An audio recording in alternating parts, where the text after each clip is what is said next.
Attorney Ira, I understand. This is you grieving. We are here to offer you our sincere sympathy.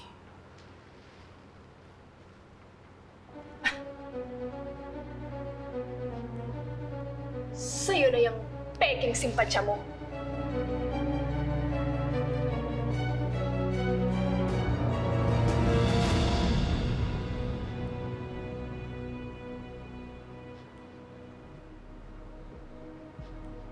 Baka gusto niyong gawing crime scene extension tong morgue na to.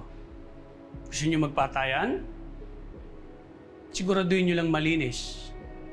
Kasi yung pumatay kay Attorney Meredith Simmons, hindi malinis trumabaho.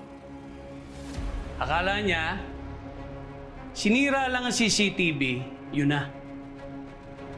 Hindi siya pangangasiwa ko.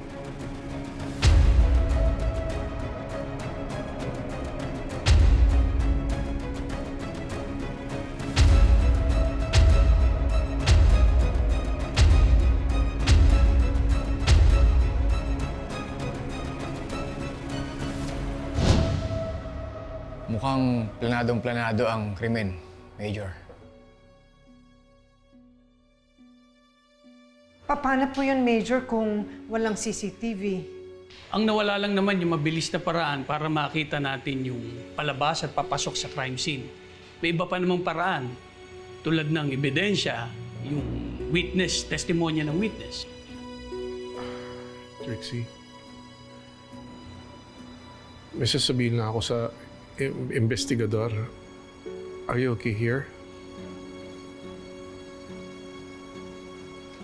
Sa car po muna ako, Dad.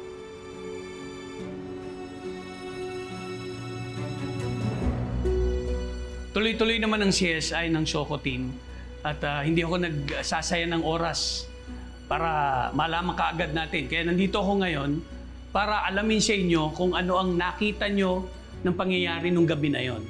Kasi mas maganda, mas detalyado kung galing sa inyo mismo. Yung oras, itsura, alam nyo na yon.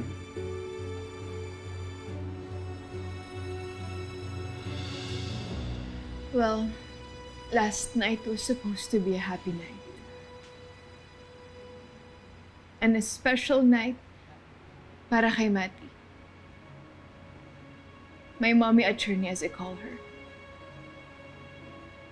Para sa aming dalawa ni Lilith. This is just the beginning of a new journey. A journey for love and family. So join me to new beginnings. For love and family that comes first.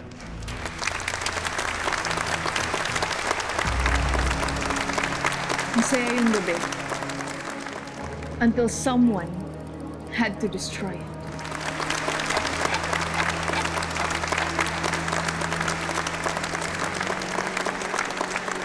What a touching speech, Attorney Meredith Simmons. Si Patricia Engano, yung asawa niya.